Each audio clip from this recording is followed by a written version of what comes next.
Magandang araw po, Kuya Ego. Ang kwento ko pong ito ay hindi tungkol sa mga kakaibang nilalang. Tago nyo na lang po ako sa pangalang Ricky. Hindi ko po totoong pangalan. Nagsimula ang aking kwento nung ako'y tumungtong sa edad na 20 anyos. Tubong Bicolana po ako. Hindi ko na po babanggitin ng saktong lugar. May mga kaibigan po akong kasama sa aking kwento.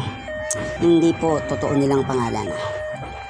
Si Remy, si Emil, at si Omar. Hindi ko na po isasama yung iba. Nagwatak-watak kaming magkaibigan ng dahil sa pinagbabawal na gamot.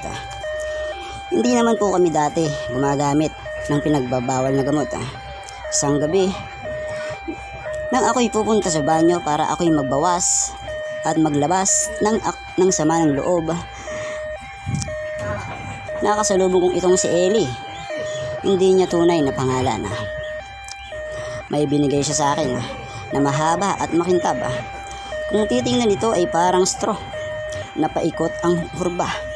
"Uy Ricky, saan punta mo?" Tanong sa akin ni Ellie. Ako?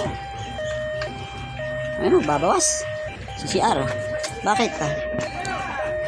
May bibigay ako sa'yo. Ito, ani ni Ellie. Ano yan? Tanong ko. Sabi naman sa akin ni Ellie, sindihan mo, tas higupin mo. At ako naman na wala pang kaalam-alam, ito'y aking kinuha. At sinunod ko ang sinabi ni Ellie. Matapos ang ilang minuto, pauwi na ako sa aking bahay para matulog. Ako'y nagtataka. Dahil kahit anong pikit ng mga mata ko ay kusang dumidilat ito. Hindi ko alam kung bakit.